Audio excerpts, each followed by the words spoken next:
di kami mahasiswa Gajah Mada semua, ku berjanji memenuhi panggilan bangsaku di dalam Pancasila-mu, jiwa seluruh nusaku, ku junjung kebudayaanmu, kejayaan Indonesia.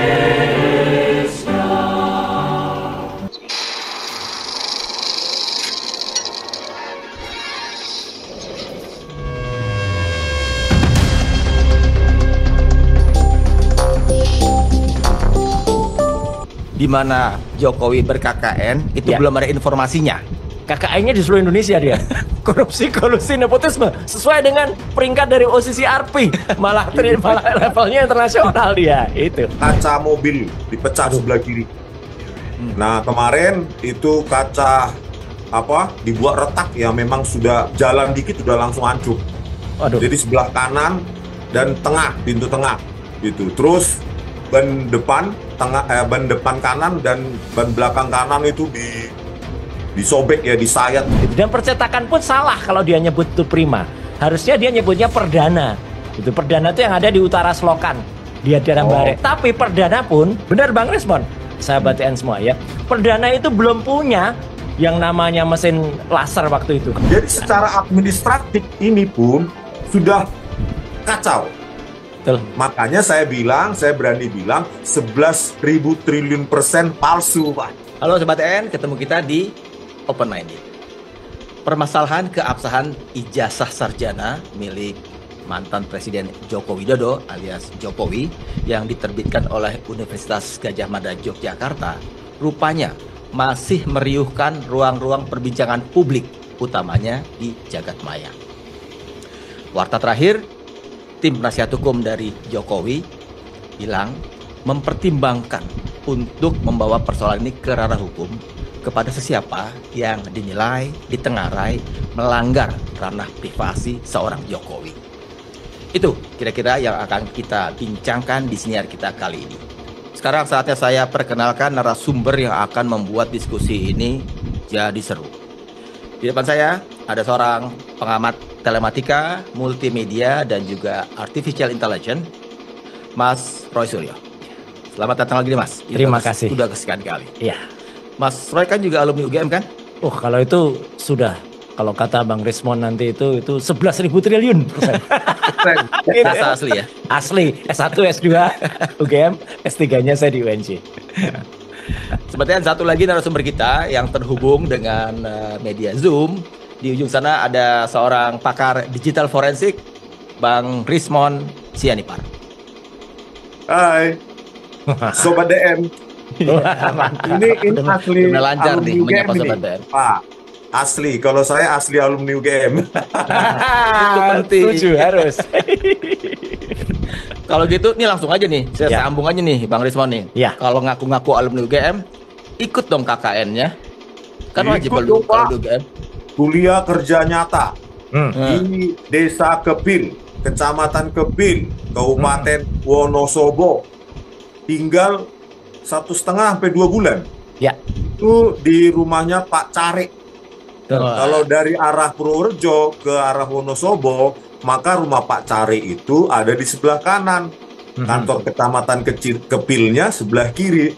Detil, Pak. Jadi kalau gini meyakinkan. Jadi kalau gitu. ada orang yang mengaku alumni UGM, maka dia harus bisa menyebutkan desa, kecamatan, dan kabupaten dia di mana melaksanakan KKN-nya. Karena menurut sejarah, ya nggak Pak Roy? Betul. Sejak tahun 1979, Ya. UGM KKN itu wajib Persis. KKN. Ya. Kalau Pak Jokowi lulus 1985, maka harus ada data Setuju. akademik dan data-data lainnya gitu, Ya. yang menunjukkan bahwa Pak Jokowi pernah melaksanakan KKN. Itu Pak, karena tanpa KKN tidak mungkin seorang seseorang mengakui bahwa dia telah menyelesaikan studi di UGM dan menyandang gelar sarjana, Pak. Begitu, Pak. Saya tambahkan dikit nih keterangan Pak Bang Resmond nih ya. Jadi KKN itu memang awalnya sangat khas UGM. Karena UGM itu dulu kan sempat disebut Universitas Desa. Gitu. Bukan Universitas Dasmu, bukan. Universitas Desa, ya gitu. Jadi universitas yang kerakyatan. Nah, untuk menjalankan Tridharma perguruan tingginya, persis sekali tadi yang sampaikan Bang Resmond. Semenjak 79, itu ide awalnya adalah dari mantan rektor UGM yang sudah almarhum sekarang, yaitu Profesor Kusnadi Mantri, yang wafat ketika ada tragedi pesawat jatuh di Garuda di Jogja waktu itu. Nah, jadi KKN itu salah satunya adalah bagaimana mahasiswa atau calon sarjana dari UGM itu kemudian mendharma baktikan kepada masyarakat. Sekarang pun masih ada gitu loh KKN itu, hanya memang sedikit berbeda dengan KKN dulu. Kalau dulu terpusat di Jawa, seperti Bang Resmond tadi menceritakan detail ada di Wonosobo. Kemarin Dr. Tifa juga cerita ada di daerah mana kemarin, Karanganyar atau mana? Tempatnya. Saya barusan saya tulis juga sangat detail. Saya ada di Karanganyar, di desa namanya Mojoroto, kecamatannya Mojogedang, ya. Bahkan foto-fotonya saya yakin Bang Resmond pasti juga ada. Kalau saya karena tukang potret dulu. Jadi banyak foto-fotonya gitu, nanti mungkin bisa disampaikan. Jadi itu sahabat DN semuanya, nanti biar Mas Iksan bisa lebih nge-explore lagi. KKN sekali lagi itu wajib ya. Tapi kalau yang satu ini mungkin KKN yang lain ini Bang Resmond. Apa itu? Korupsi, kolusi, nepotisme mungkin dia, bukan KKN kuliah kerja nyata kali. Itu. Jadi sampai sejauh ini di mana Jokowi ber-KKN itu belum ada informasinya. KKN-nya di seluruh Indonesia dia. Korupsi, kolusi, nepotisme sesuai dengan peringkat dari OCC RP, malah levelnya internasional dia. Itu Bang Iksan. Bang Resmond masih terus nih. Kan boleh dibilang Bang Resmond itu ya saat ini ya, itu yang paling getol, paling kritis, paling kenceng untuk mempertanyakan, menyaksikan keabsahan ijazahnya Jokowi. Ini nggak ada konsekuensinya nih. Kalau kayak teman-teman Tempo kan ada konsekuensinya, ada teror ndas babi gitu sama tikus. Kalau Bang Resmond apa terornya tuh? Ya baru kemarin ini Pak, yang kedua kali. Ya, kedua kali. Ya sebelumnya sebulan yang lalu itu kaca mobil dipecah sebelah kiri. Nah kemarin itu kaca dibuat retak ya, memang sudah jalan dikit sudah langsung hancur. Jadi sebelah kanan dan pintu tengah gitu. Terus ban depan kanan dan ban belakang kanan itu disobek ya, disayat kayaknya pakai cutter gitu ya, begini lebar gitu, jadi nggak bisa dipakai lagi. Jadi ban serep harus diambil satu, akhirnya beli ban lagi yang nunggu operator bengkelnya kan, jadi lama juga akhirnya saya menunggu. Untungnya nggak hujan gitu Pak. Itu mobil dikerjai ketika di rumah, sedang ada di sebuah kafe Pak. Sebuah tahu itu mobil Bang Resmond ya? Saya datang setengah 12 ya, mungkin setengah 12, pulang setengah 2 ya. Jadi cuma 2 jam kayaknya sudah dikutip begitu loh. Jadi tahu posisi saya di mana, dan sayangnya CCTV itu tidak mencakup ke luasan dari parkir di mana mobil saya berada. Dan banyak mobil Pak di sana Pak, banyak yang elit-elit lah, kayak mobilnya Pak Roy ya kan. Nah mobil saya yang diincar ini gitu. Nah dari pattern itu, pola itu, berarti saya sudah dikuntit selama ini, sampai kebiasaan saya pun sudah tahu gitu Pak.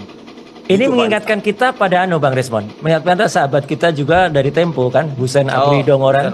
Itu juga kaca mobilnya 2 kali juga dipecah. Gitu. Jadi ini menurut saya negara ini kemana gitu. Negara harus hadir nih.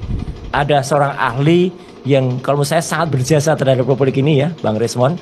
Tapi kemudian malah dikerjain kayak gini gitu loh. Teman-teman Tempo juga, medianya juga sangat berjasa, membongkar sangat banyak. Sampai dengan kita ngobrol sekarang ini, ya itu kan nggak ada tindak lanjutnya gitu loh. Itu kan aneh banget tuh Bang Iksan. Kalau semacam ini terjadi. Bang Resmond lapor nggak? Ya percuma Pak, lapor Pak. Kenapa percuma? Ya kan sejarahnya banyak. Iya, nanti kehilangan 2 ban bisa kehilangan sampai seserep-serepnya nanti malah gitu kan. Bang Resmond, terusin lagi dikit. tentang tentang korelasinya dengan kepakaran bidang kepakaran Bang Rismon nih, digital forensik. Jadi sekarang apa yang jadi fokus Bang Rismon untuk ijazah Jokowi yang disangsikan itu, apanya gitu? Kalau memang itu wilayahnya teknikal banget, boleh lah dicoba untuk diredaksikan dengan bahasa yang awam supaya sobat TN di luar sana juga bisa lebih paham gitu, Bang.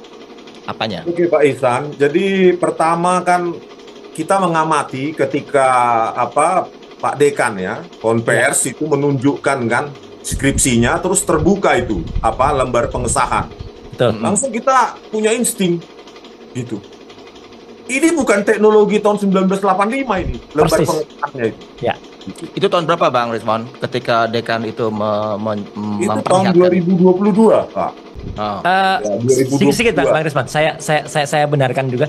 Sebelumnya sudah ada Bang Desmond itu tahun 2020, tapi artinya 2020, Pak, ya? Betul, ya 2 tahun sebelumnya. Tapi teruskan dulu Bang Desmond, nanti saya tambahin.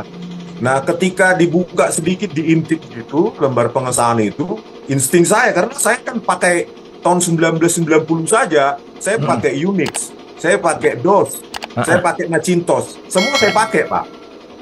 Jadi di situ kan pada saat itu waktu saya 94 saja masih what you see is what you get. Yes. Apa yang tertampil di monitor ketika dicetak, ya itu yang tertampil, Pak. Ya. Nah, ketika saya lihat itu tepi-tepinya kan saya download, terus saya periksa frame demi frame, saya periksa tepi-tepinya, lengkungnya bergerigi atau enggak. Ini sudah confirm, ini bukan teknologi tahun 1985. Kalau kita bedah lagi, teknologi cetak saat itu untuk personal use ya Pak ya, itu cuma ada dot matrix. Betul, LX 800 dulu. LX 800 Pak ya? Iya, atau Micronic lebih apalagi FX 100. Misalnya dot matrix SG10 buatan Jepang 1985. Itu masih begitu Pak, belum ada teknologi apalagi namanya laser jet atau inkjet. Itu belum ada Pak. Apalagi diakui oleh Pak Dekan saat itu katanya kepercetakan prima. Nah, iya. Dan 1986 baru berdiri. Ya. Itu pun dalam konsep penjilitan operasional, penjilitan dan fotokopi. Jadi benar sekali nih yang disampaikan Sobat TN ini, yang disampaikan Bang Resmon. Jadi saya sebenarnya pelaku sejak dulu. Kebetulan saya meskipun lulusan komunikasi ya Bang Resmon, tapi saya kerja di toko komputer waktu itu. Nggak apa-apa lah, saya sebut aja Cika waktu itu. Itu awal toko komputer hanya ada 2 dulu di Jogja yang besar, Cika sama Komputa, milik Pak Yakobus sama milik Pak Paul. Hanya itu yang ada. Gitu. Dan percetakan pun salah kalau dia nyebut itu prima. Harusnya dia nyebutnya perdana. Itu perdana itu yang ada di utara Selokan, di daerah Bare. Tapi perdana pun, benar Bang Resmon, sahabat TN semua ya, perdana itu belum punya yang namanya mesin laser waktu itu. Karena mesin laser itu baru dimiliki oleh percetakan terbesar di Jogja. Percetakan besar itu misalnya apa? KR, ya harian KR. Kemudian ada Lukman Offset, ada Hidayat Offset, ada Hanindita, ada kemudian Asko. Ya itu yang punya. Itu pun besar sekali. Orang kalau mahasiswa membuatkan di sana habis bulanan kita sebulan pakai film transparan itu ya, itu satu lembarnya kalau di kurs sekarang itu sekitar 150.000 gitu, nggak mungkin gitu loh bikin kayak gitu. Nah perdana itu bikinnya pakai mesin cetak tinggi ya Bang Ihsan. Jadi mesin cetak itu hurufnya ditata satu persatu gitu, dibalik gitu, jadi nanti di print nanti baru kelihatan. Oh kadang-kadang ada yang meleset-meleset. Nah kalau kita lihat cover dari skripsi yang beneran, itulah hasil mesin cetak tinggi. Jadi hurufnya tuh kadang-kadang kreativitas di mesin dari percetakannya. Kadang hurufnya di tengah tuh kasih Latin, di tengahnya kasih kotak-kotak gitu. Terus kadang-kadang huruf I-nya karena habis karakternya dia pakai tanda tanya di balik gitu. Jadi kayak gitu. Itulah sejarah cetakan di Jogja, dan memang saya kuliah soal itu kan, kuliah grafika dan publisitas soal itu. Tapi tadi yang sampaikan Bang Resmon tuh saya dukung ini, Pak Ihsan. Jadi benar sekali. Tahun 2020 ya, itu Sigit Sunarta itu Dekan itu menunjukkan tuh kepada wartawan ini Bang Resmon. Ya, itu di ruang kehutanan. Nah, saya sempat kontak wartawan Jogja gitu. Tahun 2020. 2020. Ya. Ada wartawan ditunjukin nggak, dipegangin nggak, gitu. Jadi itu nggak pernah dipegangkan ke orang lain, Bang. Cuma dipegang dekan aja. Tapi saya sempat minta foto dari para wartawan. Waktu itu dari salah satu harian di Jogja. Saya lihat insting saya sama persis dengan Bang Resmond. Ini palsu gitu. Karena ini sudah ada direkayasa dengan teknologi baru. Cuman memang saya waktu itu hanya sempat nge-tweet saja, tapi ada buktinya tweet itu. Tapi benar, saya salut kepada Bang Resmond. Bang Resmond ini punya novelty, punya kebaruan istilahnya. Nah, orang yang bisa bilang novelty itu pasti yang menulis skripsi. Kalau nggak ngerti itu apa itu novelty itu. Ya kan? Nah, dia punya novelty kan datang sendiri ke Jogja. Nanti tolong diceritain tuh ya, sama istrinya. Lihat, saya dulu melakukan itu, Bang. Tapi saya dari awal dari itu mungkin dari pinggir jalan tuh saya udah ditutup itu anunya. Jadi wah ini Roy Suryo mau datang gitu. Saya benar 3 kali saya datang ke kehutanan. Fakultas kehutanan. Iya, ke perpustakaan. Awalnya saya dikatakan itu skripsinya nggak di sini gitu, disimpan di rektorat. Saya ke rektorat, dijawab nggak mungkin skripsi mahasiswa itu disimpan di rektorat gitu. Itu ada di bawah Pak Dekan gitu. Iya kan, Jokowi masih presiden. Masih presiden. Itu disilakan karena itu. Iya, tapi ya kan nggak mungkin. Tapi benar, sekali lagi salut Bang Resmond ini datang sama istri dan bisa pegang skripsi itu luar biasa. Skripsinya Pak. Jadi kalau kemarin ada pengacara mengatakan hanya dari medsos, salah. Nggak. Saya datang sendiri. Saya pegang skripsi itu dan saya foto. Itu datangnya ke Fakultas Kehutanan, Bang Resmond. Iya, di perpustakaan Fakultas Kehutanan. Kebetulan ada seorang bapak petugas di sana, baik, tanpa saya minta malah dikasih, Pak. Top. Jangan-jangan ada yang nuduh KKN ini. Masa KKN kolusi gitu, Bang Resmond. Nyokok kali petugas jadi ini. Pak Roy dan Pak Ihsan itu saya diawasi juga hanya sekitar 5 menit. Pasti. Saya pegang. Dan itu harus cepat gitu saya foto gitu. Makanya cuma beberapa halaman saja saya ambil gitu. Cuma 5 menit lah gitu diawasi. Tayang ya, Bang Resmond nggak sempat kalau waktu itu bawa scanner portable gitu, HP ScanJet gitu ya, atau Canon ScanJet gitu. Kalau sempat bawa laptop itu, cukup halaman pengesahan tuh di scan, kita enlarge, udah nggak usah uji karbon, pegang itu. Jadi halaman apa aja yang Bang Resmond foto untuk kemudian dianalisis dan kemudian bilang ini palsu? Itu Pak, tadi sudah saya berikan tadi ke lewat email ya, khususnya lembar pengesahan. Ya. Lembar pengesahan itu saya sudah melakukan pencocokan karakter ya, pencocokan string.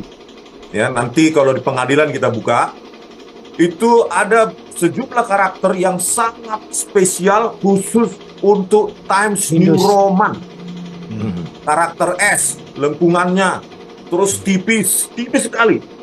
Terus karakter N, M, L, K, dan lainnya. Dan itu akan menjadi senjata kita nanti di pengadilan.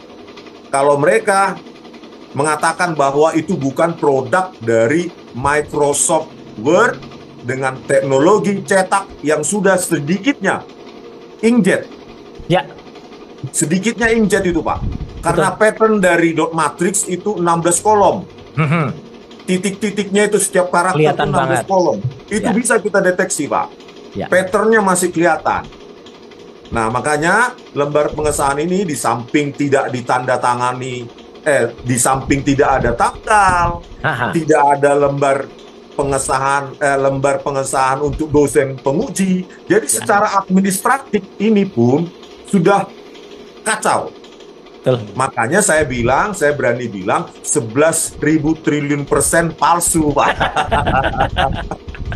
Iya, jadi apa yang terjadi teknologi waktu itu seperti yang katakan Bang Resmond ini, kalau saya dulu waktu lulus waktu itu 91 itu pun itu 91 loh ya. Jadi artinya 6 tahun setelah Jokowi dikatakan lulus dalam tanda kutip tadi, ya. Itu pun teknologinya baru ada mesin laser jet. Itu 2 ya, itu pun mahal sekali, itu harganya semobilnya Bang Resmond itu gitu loh, gitu harganya waktu itu. Jadi nggak mungkin kita bisa beli, nggak mungkin ada masalah. Itu pun saya waktu itu bukan nyuri-nyuri, saya minta izin kepada atasan saya di toko komputer itu untuk nyetak halaman itu, dan itu pun nyetaknya kalau nggak dengan Word, Bang Resmond, itu ada dulu WordStar yang memang dibuat khusus untuk laser jet, yaitu WordStar 6 gitu, karena kan WordStar 5.5 itu. Tapi itu pun beda dengan Microsoft Word ya gitu hasilnya. Karena WordStar 6 itu scalable-nya ya, scalabiling font-nya itu beda. Jadi ini memang dari MS Word Jadi MS Word yang ada memang Advanced yang tahun 92 itu adalah MS Word 3.1. Itu setelah Windows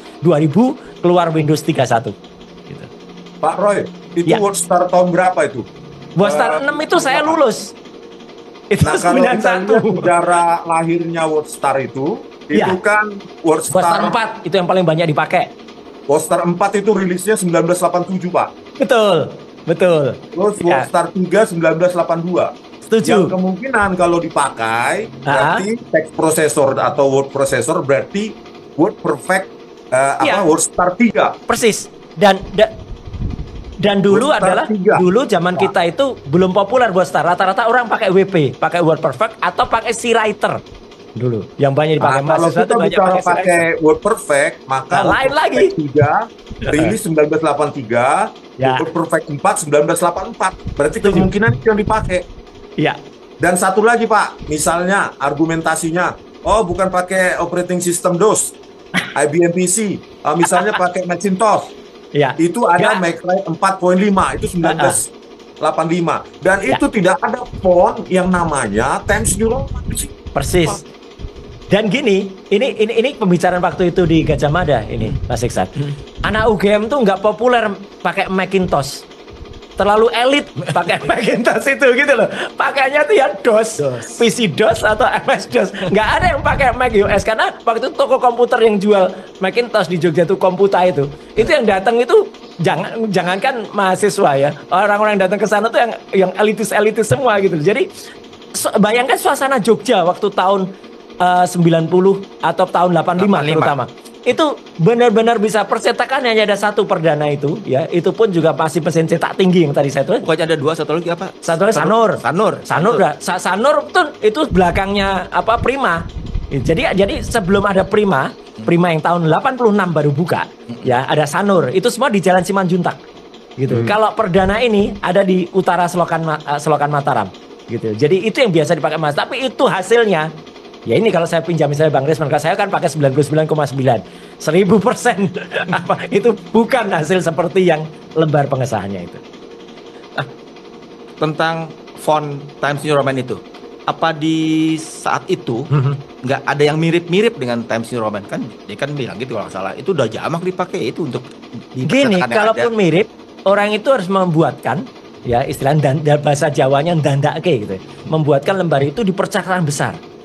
Satu lembarnya bisa 150.000. Dan itu sangat-sangat tidak mungkin lah orang-orang membuat kayak gitu. Makanya biasa dibuatkanlah cover. Cover itu hurufnya itu coba lihat pada skripsi yang beneran ya.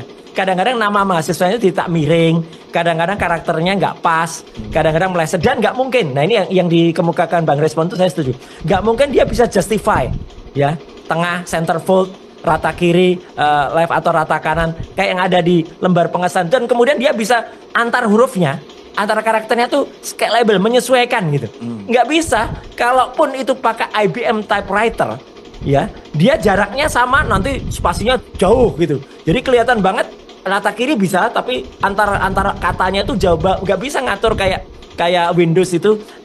Dari satu kalimat itu dia jaraknya beda, terus di sini jaraknya deket. Itu Mas Iksan. Mungkin Bang Resman bisa nambahin lagi. Ada ditambahin lagi Bang Resman? Iya Pak, kalau kita lihat dari lembar pengesahan skripsinya ini kan sempurna, rata tengah. Berarti dia sudah memiliki text processor yang sudah canggih, gitu loh. Seperti dibilang Pak Roy, ada algoritma untuk penyesuaian, adjustment dari string itu kata. Jadi lebar antar kata, jarak antar kata itu bervariasi. Nah itulah algoritma yang namanya string adjustment. Yes. Dan itu kompleks Pak. Tidak dibuka oleh Microsoft Word sampai sekarang. Tetapi kita pelajari pada saat kuliah gitu loh. Nah dari tampilan lembar pengesahan skripsi tadi itu jelas itu word processor modern.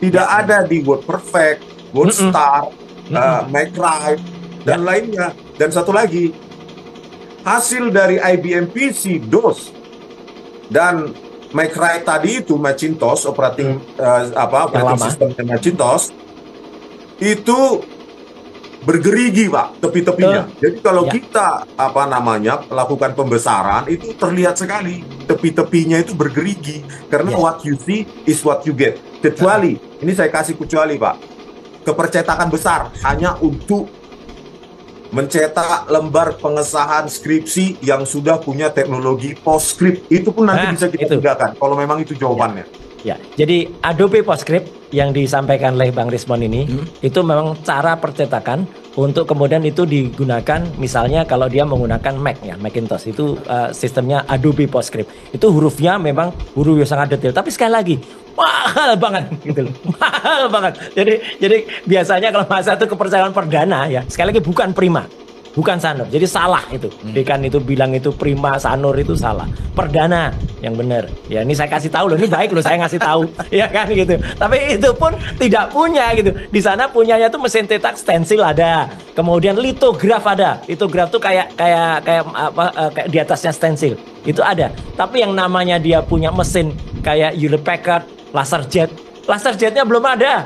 Belum dibuat pada tahun 85 itu gitu loh. Jadi lucu, apalagi inkjet yang pertama tuh inkjet HP DeskJet 500 ya gitu. Saya kebetulan kerja di toko komputer yang menjual itu gitu. Jadi saya tahu persis kapan itu inventorinya keluar. Itu Bang Rismon gitu. Sama ini ya Bang Rismon ya. Bang Rismon juga mempertanyakan lah ya nama dekan. Dekan, ejaannya spellingnya dekan. Fakultas Kehutanan waktu Jokowi ada di sana di tahun 1985 itu. Ahmad Sumitro itu kan. Boleh dielaborasi Bang Rismon tentang itu. Nah, sebelum ke pembimbing utama Pak ya, coba kita kembali lagi ke pembimbing, katanya kan Pak Insinyur Kasmujo. Pengakuannya Pak Jokowi di UGM. Tetapi kan setelah kita periksa dan saya foto juga di prakatanya skripsinya, nama Pak Kasmujo tidak ada di lembar pengesahan maupun di prakata ucapan terima kasih. Di situ kan sudah bermasalah sebenarnya. Pak Jokowi mengaku datang dibentak atau apa Pak? Datang. Betul, dia berkali-kali. Ucapan terima kasih pun tidak ada. Di lembar pengesahan skripsi juga tidak ada. Situ udah bermasalah. Nah, berikutnya kaitannya dengan nama pembimbing utama itu Pak. Nah, Pak Profesor Dr. Insinyur Ahmad Soemitro di lembar pengesahan skripsi Joko Widodo. Soemitro ya. Soemitro Pak ya, Profesor Dr. Insinyur Ahmad Soemitro. Sementara dari putrinya Ibu Aida Greenberry, nama bapak saya adalah Sumitro. Profesor Dr. Insinyur Ahmad Sumitro dengan Su. Bapak bisa bayangkan dosen dulu Pak, nama itu salah tulis Pak. Dibentak Pak. Zaman saya saja masih seperti itu. Apalagi zaman dulu. Benar. Ini yang disampaikan ini benar Bang Isan. Bisa-bisa waktu Jokowi datang ke UGM waktu itu ya, ketika dia mengenalkan Pak Kasmujo, dia langsung dimarah-marahin kalau benar itu dosen pembimbingnya, namanya tidak ditulis di situ. Udah pasti marah. Ini malin kundang ini gitu. Ya kan? Jadi pengkhianat. Tapi memang jangankan Profesor Ahmad Sumitro, Pak Rismon dan Bang Ihsan. Ini publik pun mencermati. Jokowi itu kelahiran berapa? 61 kan? Iya. Harusnya namanya dia sekarang kalau orang manggil itu bukan Joko Widodo, tapi Yoko Widodo. Mana ada huruf J ditulis? Iya kan? Huruf J dulu. Teman-temannya DJ semua. Joko semua gitu loh. Bahkan dalam kasus yang dibawa oleh TPUA ya, yang di sidang itu yang Joko siapa yang katanya tim pembela ulama dan aktivis ya. Itu pun nama DJ yang katanya mau dipinjem apa dibeli ijazah SMA-nya, ini yang ijazah SMA, itu pun DJ bukan J. Jadi sejak kapan dia menuliskan Joko itu pakai J? Jadi ini kayak Ahmad Sumitro ini menarik juga nih nanti untuk kita olah gitu loh. jadi nggak ada anak kelahiran 61 yang menulisnya pakai J. Kalaupun disesuaikan ijazahnya semua katanya pakai J semua. Mulai dari ijazah SMA gitu. Berarti apa? Akta kelahirannya. Nah sekarang cek lagi. Dia punya nggak akta kelahiran? Di akta kelahiran ada nggak tertulisnya nama itu? Nah tapi kembali lagi ke Ahmad Sumitro tadi. Betul kata Mas Rismon. Jadi itu sudah di Pak Ihsan, Pak Roy tambahan. Ada lembaran buku terbitan tulisan Pak Ahmad karangannya Prof. Ahmad Sumitro. Itu biografinya ya. Kalau kita menulis buku kan kita yang menyuplai biografi. Penerbit itu kan tidak tahu Pak kita. Dan nggak mungkin kita nulis salah huruf nama kita kan gitu. Jadi Profesor Ahmad Sumitro di situ pakai SU juga, dan dia mengatakan dia adalah dekan yang menjabat tahun 1983 sampai 1986 Pak. Itu biografinya Pak Profesor Dr. Insinyur Ahmad Sumitro. Nah inilah nanti ya data-data yang perlu kita verifikasi pada tanggal 15 April ini. Ya. Siapakah yang menjabat dekan pada tanggal persis 5 November 1985, di mana ijazah maupun lembar pengesahan tersebut dikatakan dekannya adalah Profesor Dr. Soenardi Prawiro Atmojo. Kalau ini sudah kan sebagai dekan banyak menandatangani Pak, ribuan. Ya. Kalau ini sudah kita dapat satu dokumen saja yang mengatakan 1985 dekannya adalah Bapak Profesor Dr. Insinyur Ahmad Sumitro, bukan Soemitro. Clear, udah selesai. Selesai Pak. Nggak perlu teknologi memeriksa teknologi font, teknologi printing, paper ink dating analisis, paper dating radiokarbon analisis, itu selesai Pak, satu itu saja. Iya, satu lagi. Jadi sebenarnya UGM ini kalau saya agak mengelus dada gitu ya. Sepeninggal Profesor Ahmad Sumitro, ya, jadi setelah beliau meninggal, UGM melakukan ralat. Yang ini kalau saya sebagai keluarganya, saya sebagai putrinya Pak Ahmad Sumitro pasti marah-marah. Jadi setelah beliau wafat, Pak Ahmad baru diralat gitu. 13 tahun Pak ya? 13 tahun sudahnya baru diralat. Kalau dekan itu dan urutannya jadi nggak bermutu gitu loh. Enggak, artinya gini, Pak Ahmad Sumitro, kemudian ada dekan lain nama nyempil di tengah-tengahnya, terus Prof Ahmad Sumitro lagi. Ini sangat jarang terjadi. Ada dekan kembali lagi jabat setelah kemudian satu periode di tangan dekan yang lain. Ini nggak ada. Kalau namanya dekan jabat lama, ada ya gitu, lama sekian periode. Tapi di tengah-tengahnya ada orang lain, kemudian khusus untuk menyesuaikan di lembar pengesahannya Jokowi itu. Kemudian setelah itu kembali lagi ke Prof Ahmad Sumitro. Ini aneh. Memang benar nih, tanggal 15 besok itu harus clear betul sejarahnya gitu. Ini sebelum masuk ke tanggal 15 nih, mohon sama Mas Roy. Saya masih penasaran juga kabar-kabarnya soal fotonya yang tertera di ijazah. Kan pakai kacamata tuh.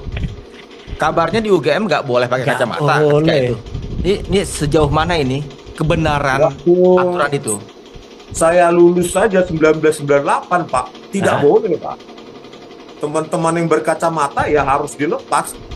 Karena memang kan secara ilmiah ya, key points atau otot-otot di mata kita ini itu sangat penting untuk identifikasi. Jadi basisnya adalah basis ilmiah untuk melarang itu, bukan untuk alasan fashion atau mungkin sebagian mengatakan akibat blitzing ya Pak ya, kamera tersebut. Ya, flare. Tetapi sebenarnya itu basisnya ilmiah.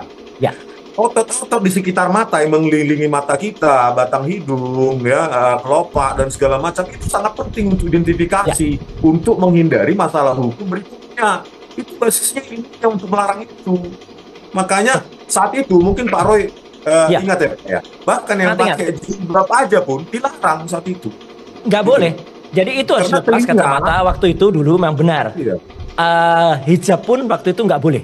Jadi harus dilepas. Kalau sekarang memang dengan adanya perkembangan hijab boleh. Tapi itu pun dengan harus agak sedikit dilebarin. Sekarang alasannya apa? Kalau sampai ditutup kacamata, ini yang tadi sampaikan Bang Rito. Secara teknis itu akan mengurangi nanti vektor ya. Vektor ketika kita melakukan analisis pakai face recognizer dan pakai face comparison. Itu ada yang vektornya 128, ada yang vektornya 512. Nah itu akan tertutup kacamata. Vektor itu apa? Vektor itu titik-titik yang digunakan untuk membandingkan dua gambar. Kalau misalnya ada satu wajah dengan wajah yang lain. Dan ini nanti akan diceritakan oleh Bang Rismon. Saya juga akan ceritakan. Kalau ketika kita bisa memastikan bahwa foto yang ada di ijazah itu ternyata bukan Jokowi. Gitu. Jadi makin seru ini nanti gitu. Karena analisisnya pakai vektor itu tadi. Gitu. Jadi salah satu FaceNet itu yang dipakai itu dalam salah satu unsur yang ada dalam program Face Recognizer. Itu kalau dia tertutup kacamata, karena kita masih pembicaraan kacamata ini, itu akan mengganggu. Jadi kacamata ini akan mengganggu seperti yang sampaikan Bang Resman tadi, otot-otot mata, jarak antar dua mata, jarak antara mata dengan hidung, jarak antara hidung dengan mulut, itu kalau dua orang nanti diperbandingkan, itu akan ditarik garis-garis gitu loh. Itu caranya mengkomparasikannya. Itu maksudnya. Dari soal pemakaian kacamata itu, kalau Bang Rismon udah yakin betul bahwa itu nggak boleh. Dan itu akhirnya disebut itu palsu ya.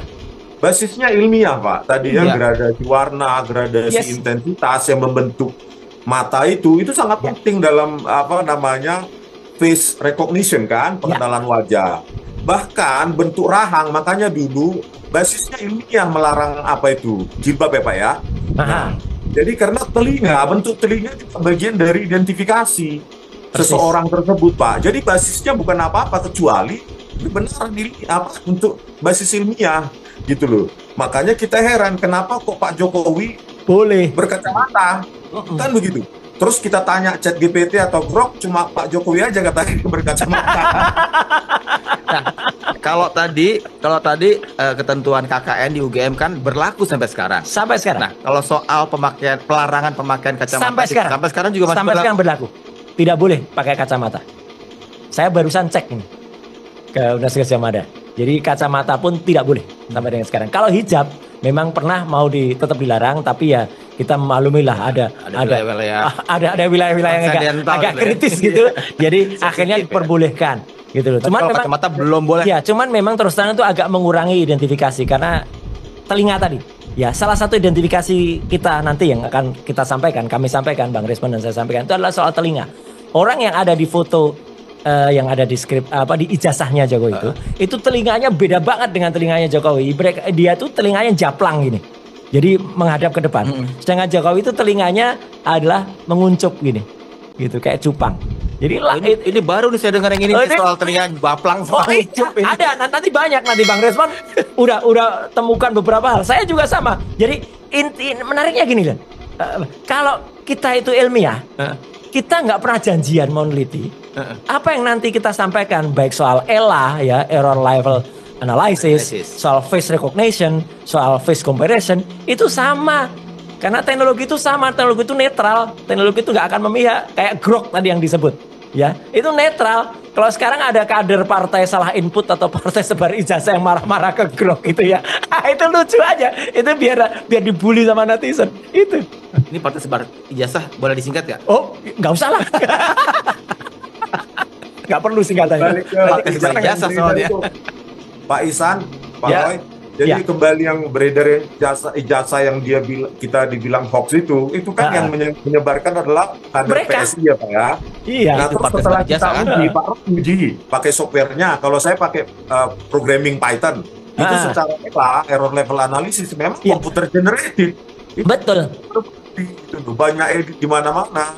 Dan deepfake juga sudah saya uji pakai deepfake ya. Ahli untuk memeriksa probability ya, kemungkinan computer generated atau human intervention editing ya banyak banget di situ. Memang manipulatif gitu loh Pak. Memang dimanipulasi dengan human gitu loh, bukan asli dari kamera jepret. Itu bisa kita buktikan juga. Jadi ya kita justru menyaring hoax, bukan menyebarkan hoax. Ya, yang dibagikan oleh yang katanya kader PSI itu justru itu yang hoax menurut saya. Ya, benar. Jadi gini, Pak Iksan, yang disampaikan Bang Rismon nih, sekali saya ulang. Kita kan lihat pakai ELA tadi ya, error level analysis ya. Kita masuk itu deh. Iya. ELA itu ada menggunakan metode Python tadi yang disebutkan. Dan itu akan bisa menguji apakah gambar yang ada itu pure murni, belum pernah ada sentuhan atau ada retouching asli dari kamera ya, asli dari kamera gitu, atau dia sudah direkayasa. Dan ijazahnya langsung aja, ijazah yang disebarkan oleh kader PSI itu kalau diperiksa keluarnya hasil dari ELA itu ada di tulisan saya ya, itu maaf ini kayak kotoran burung itu. Jadi ceprok banyak banget. Artinya apa itu kotoran artinya burung? Itu ada sentuhan di logonya. Logonya nggak murni itu ada. Di area tertentu itu? Iya, pada fotonya, pada tanda tangannya ada. Saya pakai perbandingan ijazah saya sendiri tahun 91 bersih, bahkan masih bisa dibaca di situ tulisannya. Jadi kalau pakai metode ELA itu error level analysis akan kelihatan bidang mana di sebuah foto itu yang pernah dilakukan atau tidak. Ya, gitu. dia kan akan menguji kalau gambar itu JPEG ya, Joint Photographic Expert Group. dia akan bisa ngolah lagi, kemudian akan muncul. Nah, yang disampaikan Bang Resman tuh kami tuh melakukannya tanpa janjian loh, Bang. Jadi beliau melakukannya di Bali di sana, saya melakukannya di Jogja waktu itu karena masih suasana Idul Fitri kan di waktu itu. Jadi ternyata hasilnya sama, kita sama-sama posting hasil itu, loh kaget ini sama ini hasilnya. Jadi ya udah. Peta errornya kelihatan jadi. Peta errornya kelihatan sama. Yang kita gunakan, padahal softwarenya kita gunakan mungkin agak berbeda rilisnya, gitu. Nah pertanyaan saya nih, kalau ini katakanlah urusannya sampai ke ranah hukum di pengadilan. Ya. Apakah produk dari penggunaan metode ELA itu laku sah secara hukum? Gini, memang ini semua adalah merupakan petunjuk kalau dalam istilah hukum. Artinya petunjuk ya. Tapi sekarang semua pun sebenarnya di sidang kita itu rata-rata juga pakai petunjuk. Nah ini Bang Resman bisa ketawa ya. Dari kepolisian saja yang kita pakai ini adalah kita software yang berbayar. Polisi aja kadang-kadang pakai yang gratisan aja laku. Gimana itu Bang Resman? Gimana Bang Resman? Ya, kalau kita berada di sisi polisi, Pak, apapun software bisa, Pak. Gitu. Apakah udah ada katakanlah jurisprudensinya bahwa hasil dari peta error yang diproduksi oleh metodologi ELA itu memang sah untuk sebagai, namanya hukum itu harus mengikuti zaman, harus mengikuti teknologi. Sebelum ada undang-undang ITE di pasal 5 ayat 1-nya, bukti elektronik itu tidak dikenal. Tapi setelah ada undang-undang ITE yang kebetulan saya ikut membuatnya, Undang-Undang Nomor 11 tahun 2008 direvisi jadi Undang-Undang Nomor 19 tahun 2016, revisi lagi jadi Undang-Undang Nomor 1 tahun 2024. Itu semuanya akhirnya sekarang bisa dengan syarat tidak boleh kemudian kalau misalnya ini dokumen disebarkan oleh kader partai sebar ijazah tadi itu misalnya disebarkan itu nggak laku gitu kalau hanya pakai print outnya saja. Itu harus ketemu linknya, harus ketemu filenya, file mentahnya, metadatanya. Nanti bisa, nanti Bang Resman bisa cerita soal metadata itu, gitu loh. Gitu. Maksud saya juga sering cerita soal metadata, exif filenya. Nanti kalau ketemu exif filenya juga bisa ketahuan nanti. Itu di-create tahun berapa, dibuat pakai komputer apa, gitu Bang Resman ya. Itu senjata di sidang aja itu Pak nanti Pak. Ya siap. Itu jadi artinya Pak, kaitannya tadi Pak Ihsan, Pak Roy, kaitannya dengan ELA tadi itu, kalau bicara software, sebaiknya dibuka saja open source idenya untuk melakukan itu. Jadi ELA itu kita memetakan sebaran kompresi data untuk region-region di dalam citra digital tersebut. Dapat kok itu gampang gitu. Ya jadi ada yang misalnya kalau dalam sebaran kompresi di wilayah citra digital itu ada yang BPP-nya tinggi, ada yang BPP-nya rendah, misalnya ada yang 8 bit per pixel, ada yang 2, ada yang 10. Nah itu sudah indikasi kuat terjadinya editing, bisa ditempel, bisa dikaburkan, diperterang dan segala macam gitu Pak Ihsan sedikit. Jadi gini Pak Ihsan, saya jadi yang disampaikan Bang Resman ini memang ELA itu bisa detek kalau misalnya foto tadi ya, foto yang ternyata nanti akan kita bahas foto itu resolusinya nggak sama, dot per inch-nya nggak sama, DPI-nya nggak sama, ELA ini akan tahu gitu loh. Jadi misalnya ijazah itu tadinya itu misalnya dia hanya 200 dot per inch. Kemudian fotonya yang ditempel, kemudian agak ditambah atau dia lebih tajam gitu ya. Dia 300 kali 300 dpi gitu misalnya. Nah itu akan nampak. Dan di ELA ini saya harus jawab sama dengan kesimpulan Bang Resman, nampak di situ. Jadi foto itu memang bukan aslinya ada pada ijazah itu.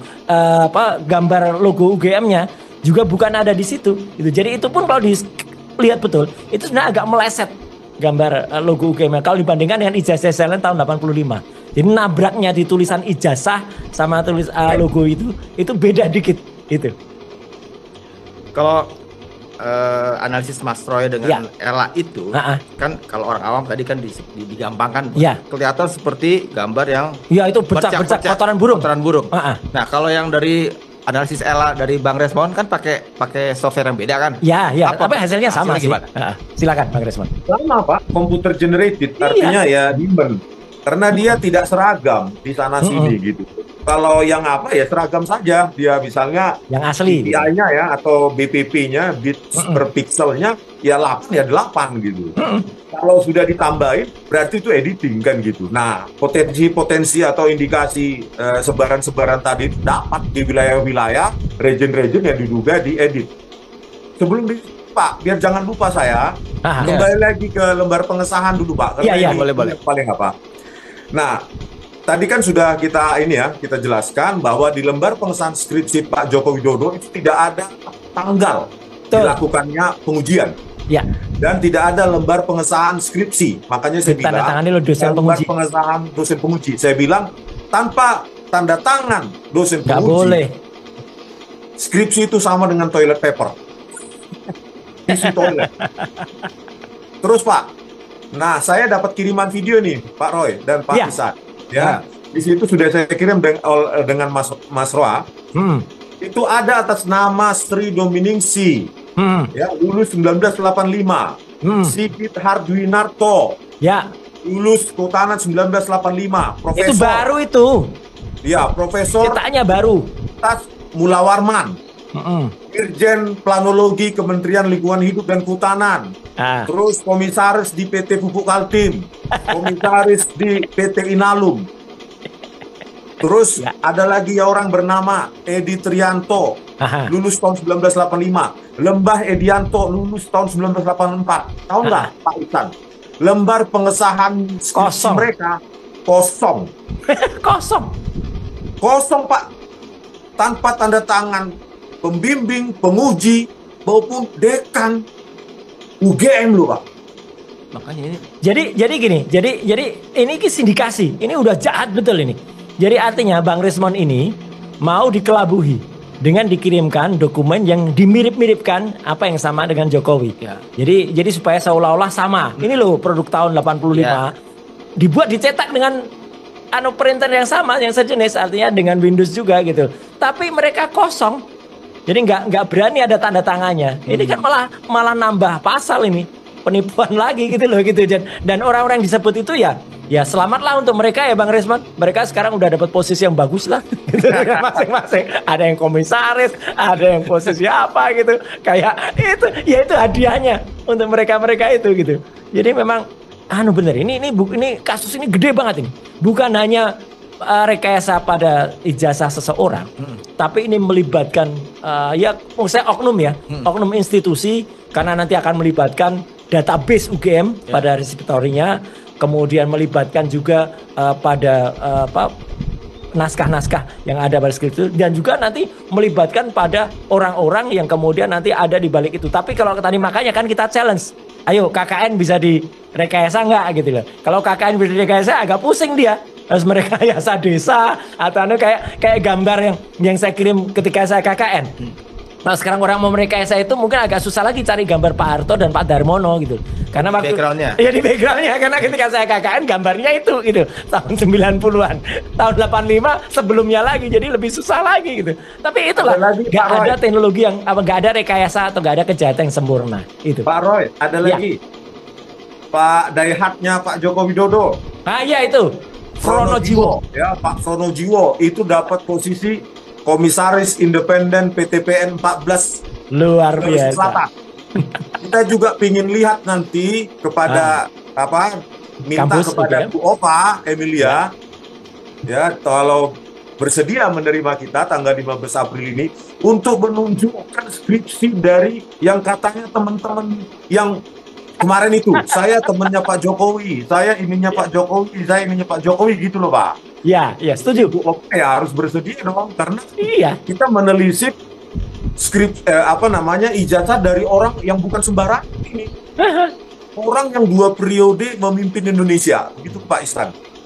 Nah, saya potong sebentar Bang Rismon. Saya mau kasih tahu ke Sobat TN bahwa pada tanggal 15 April 2025, itu berarti sekitar 5-6 hari dari podcast ini diproduksi, itu ada gerakan bahwa Bang Rismon dan teman-temannya akan, dalam tanda kutip saya bilang mungkin berkunjung atau menggeruduk, saya nggak tahu apa yang disebutnya gitu kan, ke kampus UGM, ya kan, untuk persoalan ini, untuk mengklarifikasi macam-macam, kan? Itu yang barusan diceritain sama Bang Rismon sebentar. Gitu kan. Sekarang saya mau nanya ke Bang Rismon nih, dengan rencana tanggal 15 April ke kampus UGM, itu akan bertemu dengan rektorat dengan rektor Profesor Ova Emiliana dan Ova Emilia. Ova Emilia, terus dengan dekan Fakultas Kehutanan Sunarta. Ya. Terus siapa lagi yang itu kan birokrasi kampus. Adakah sudah ada jaminan untuk ketika kesana rame-rame gitu kan bisa bertemu dengan para pejabat di kampus tadi itu, Bang Rismon? Infonya tim TPUA sudah ini kok Pak, sudah bersurat ke baik ke UGM maupun ke Pak Jokowi. Jadi sudah ada pemberitahuan. Nggak tahu sudah ada balasan atau enggak. Mungkin Pak Roy bisa tapi tidak pun atau belum pun ada balasan. Paling enggak saya bisa menyebutkan tiga nama lah. Dr. Rismon Hasihullan Sianipar, saya sendiri Roy Suryo, Dr. Tifa Usia Yanuma atau Dr. Tifa. Kami itu lulusan UGM asli. Masa anak UGM lulusan asli nggak boleh berkunjung ke kampus ketemu rektor? Itu kan nggak masuk akal gitu loh. Jadi kan istilahnya kalau nih halal bihalal silaturahmi, ya udah ya kita datang santai, masa nggak diterima gitu loh. Jadi agak aneh gitu kalau itu katakanlah nanti ada hal tertentu gitu. Kalau kunjungan berikutnya yang sekarang sudah mulai dia pasang kuda-kuda akan diterima hanya oleh kuasa hukum lah, itu nanti jadi debatable. Tapi kalau ke kampus Universitas Gadjah Mada, tempat kami dulu menempuh ilmu asli ada di sana gitu ya ini kan nggak mungkin kalau nggak boleh. Tapi setidak-tidaknya nanti akan kita cek lagi Bang Ihsan, apakah surat resmi dari TPUA itu akan sudah ada jawabannya atau belum. Tapi kalaupun nggak ada jawabannya, kita tetap datang berkunjung ke kampus. Apa salahnya? Saya juga barusan ke kampus tahun lalu ya, ketika kita melakukan niti laku jalan bareng gitu ya. Itu bersama di situ ada juga Pak Basuki, ada juga Mas Ganjar, ada alumni-alumni yang lainnya. Itu alumni asli pasti ada. Kita juga barusan datang ke kongres atau rapat kerja Kagama ya. Dan kami selalu datang. Gitu, kalau lulusan UGM asli datanglah gitu. Jadi nggak ada ketakutan gitu untuk datang. Tapi kan sana akan minta apa tadi tuh? Minta diperlihatkan deskripsi segala macam. Itu kan sensitif area itu kan kalau buat soal hari-hari ini gitu, Bang Rismon, Mas Roy. Ya menurut saya gini, sebelum nanti tambahin Bang Rismon, ya itu kan sebenarnya tanpa diberitahu, UGM pasti sudah mengetahui kita akan datang. Untuk apanya juga tahu. Untuk apanya juga tahu gitu loh. Jadi jangan nanti pada saat kita datang mereka akan ngeles dengan pemberitaan sekarang. Saya agak curiga ini ada pemberitaan yang agak di-push ini Bang Rismon. Perhatikan nggak? Sekarang UGM lagi mempush seorang guru besar yang terlibat melakukan kekerasan seksual kepada 13 mahasiswinya. Ya, itu di-push banget itu. Padahal itu peristiwanya Januari. Jadi udah beberapa bulan yang lalu. Ini apa-apaan gitu loh. Mas Roy mau bilang ini pengalihan isu. Ya, saya harus bilang begitu. Gitu loh. Jadi ini kayak gini kan enggak, kalau yang serius banget Pendita dari UGM. Kenapa Pendita dari UGM enggak? Oh, kita terima dengan tangan terbuka nih. Lulusan-lulusannya membanggakan kampus gitu. Iyalah gitu kan. Kan siapa enggak bangga dengan misalnya teman-teman tadi ada Dr. Tifa, ada Bang Rismon gitu. Kita datang gitu. Baik-baik ke Baleirung, tempat di mana itu kampus kita dulu ada, yang gambarnya ada dimanipulasikan juga dengan orang yang nanti akan kita sebut orang yang fotonya dipakai di gambarnya ijazahnya itu kan foto editing juga itu, yang bibirnya tebel, telinganya japlang itu, dan dia difoto seolah-olah di depan Baleirung, padahal itu tempelan juga itu. Saya baru nggak sengaja tadi sebelum kita podcast itu buka-buka YouTube ada pendapat dari guru besar hukum pidana UGM. Saya lupa nama Pak Markus ya. Oke, betul, Markus. Pak Markus ya. Iya. Bang Rismon, Mas Roy mesti hati-hati dalam persoalan ini. Karena ada dua terminologi, memalsukan, palsu. Nah itu gimana ininya? Ya nggak apa-apa. Ya nanti kan juga kami dari teman-teman TPUA kan juga ada yang ahli-ahli hukum lah. Gitu. Itu kan pasti juga akan jawab apa yang kita ada. Apakah itu pemalsuan ijazah? Itu artinya itu memang benar dia pernah punya ijazah, tapi kemudian di print lagi. Ya. Nah, atau memang tidak pernah punya ijazah, ya. Tapi kalaupun ada seorang mahasiswa yang konon nanti dicari-cari alasan, misalnya ijazahnya hilang karena kebanjiran lah, kebakaran lah apa, kalau mau di print lagi, nggak boleh di print lagi kayak ijazah aslinya. Yang dia boleh bawa adalah surat keterangan ijazah hilang, ya, gitu. Jadi sebenarnya nggak bisa mau lari kemana. Itu mungkin bisa ditambahin oleh Bang Rismon. Boleh Bang.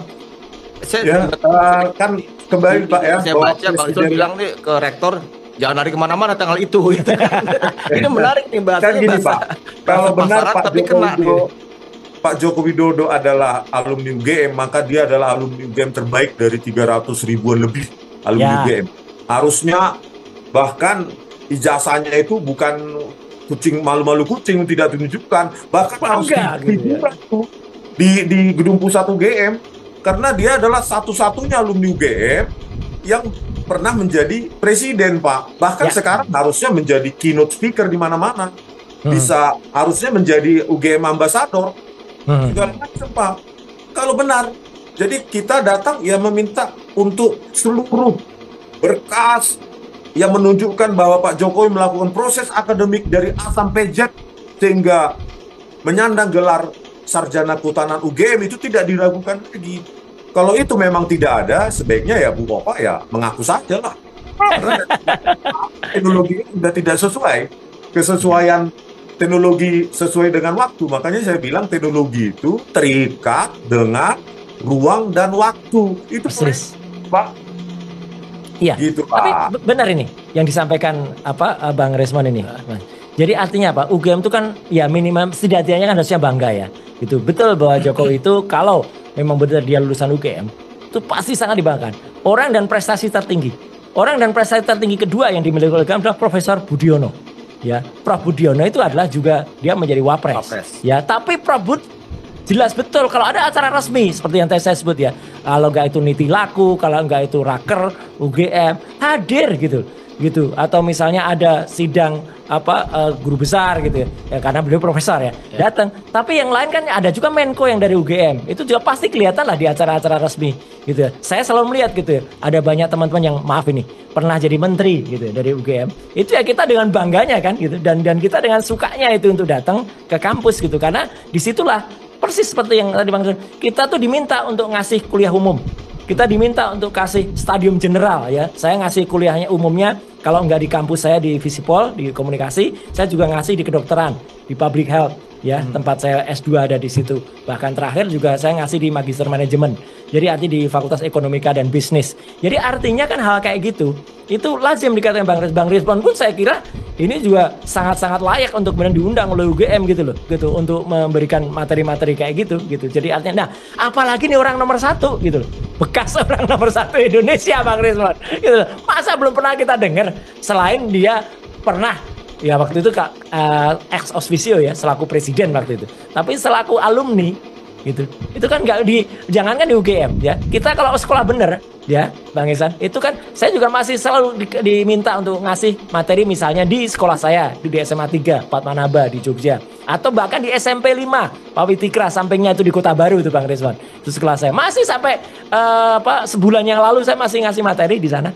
Gitu. Artinya kita kan memang diakui sebagai seorang alumnus. Bang Resmond saya kira juga pasti juga mendapatkan hak yang sama gitu loh. Artinya sampai beliau mengajar itu sampai dia mengajar di Mataram ya gitu. Tapi kalau kita rekam jejaknya, mungkin Bang Resmond juga sekali dua kali kalau berkunjung ke Jepang pasti juga akan memberikan materi di university. Mana dulu Bang Resmond di Jepang?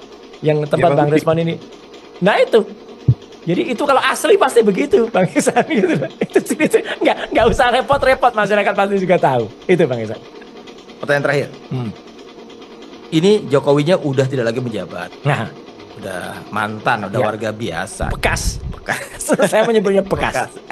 Ya. Jadi apa pentingnya sih masih ngejar-ngejar soal ijazahnya Jokowi ini gitu kan? Oke, sebelum nanti tambahin Bang Resmond. Sangat penting. Kita jangan sampai pernah punya catatan buruk ya. Bahwa ada orang yang pernah menjabat sampai dengan 5 kali yang katanya itu diperiksa. Ya 5 kali itu apa? 2 kali wali kota, sekali gubernur, 2 kali presiden. Dan itu lolos kalau misalnya ijazahnya itu benar-benar tidak asli. Ijazahnya palsu. Ini kan parah banget gitu loh. Apa pentingnya? Ini bisa jadi presiden, bisa jadi jurisprudensi juga. Jangan-jangan nanti kayak bahasa pepatah Jawa, ya kacang mongso ninggal no lanjaran. Buah itu jatuh tidak jauh dari pohonnya. Jangan-jangan ada seseorang juga yang sekarang masih jabat gitu ya belum jadi RI 1 tapi RI 2 yang sejarahnya sama ini. Dan itu pasti Bang Resmond, Dr. Tifa, saya akan ngulas lagi itu orang nomor 2 di Indonesia ini yang punya kasus yang sama dengan ini gitu loh. Ya, tapi juga ada sedikit yang lupa. Mungkin gitu terakhir kali Mungkin nanti kita bisa cerita itu. Jadi sebenarnya foto yang ada di dalam ijazah itu, Bang Rismon juga sudah lakukan, saya juga lakukan, itu bukan Jokowi. Kami sudah sampai kesimpulan itulah orang lain dengan nama Dumatno Budi Utomo. Tambahin Bang Rismon. Bang Rismon? Iya, kan ada apa namanya algoritma untuk deep face ya Pak ya. Model-model neural network ya kan, AI atau deep learning itu bisa kita pakai sebenarnya. Tapi itu kembali lagi seperti dibilang Pak Roy, itu kan petunjuk Pak. Petunjuk dari bukti-bukti lain. Jadi itu bisa menambahi keyakinan kita bahwa memang itu lebih mirip ke Pak Dumatno ya, presentasinya ya, bahkan saya mendeteksi itu hampir 80 sampai 90% ya. Itu miripnya dengan salah satu model ya. Itu face recognition atau model deep learning untuk face recognition ya, pakai berbasis AI. Jadi lebih mirip ke Pak Dumatno daripada ke Pak Joko Widodo. Nah itu pertanyaan besar sama kita kan, kenapa? Terus kaitannya dengan tadi Pak, kejujuran akademik Pak. Setuju. Kejujuran akademik. UGM itu saya lihat dosen-dosen saya dulu berani sederhana, hidup sederhana, jujur Pak. UGM dibangun dengan darah dan keringat dari dosen-dosen yang saya lihat dulu. Kalau seperti ini, kita lihat tadi lembar pengesahan skripsi orang-orang ini kosong. Itu sudah menggadaikan integritas, moralitas UGM yang dijaga oleh dosen-dosen yang saya kenal dulu. Berarti mereka hidup sederhana, naik motor sampai pensiun. Mobilnya juga mobil yang dibeli pada saat sekolah saja di luar negeri, dari Amerika, Prancis, Jepang. Itu sampai pensiun Pak. Itu saya lihat Pak. Nggak ada mereka duit.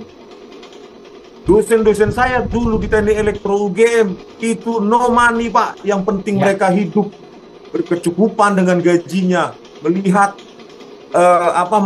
mahasiswanya berguna bagi Ibu Pertiwi ini. Itu Pak tujuan hidup. Nah itu yang tidak saya terima dalam konteks ijazah dan skripsi palsu ini Pak. Ini kan sekarang peristiwa sudah terjadi nih yang Anda berdua yakini ini palsu segala macam dengan segala macam tadi alasan dengan keilmiahan tadi kan. Dan sekarang, ilmu pengetahuan nggak mungkin bohong loh ya. Salah mungkin, tapi ilmu pengetahuan itu nggak mungkin bohong. Tapi kalau orang bisa aja bohong. Dan Bang Rismon tadi cerita betapa integritinya dari para dosen-dosen yang senior itu. Nah sekarang kita bawa ke zaman yang sekarang, sekarang. Apakah kalau ini terjadi betul? Peristiwa yang palsu ijazah ini betul. Apakah Anda berdua alumni UGM ingin bilang bahwa UGM sekarang itu katakanlah takluk dari atas kekuasaan? Ya itu yang jangan sampai terjadi.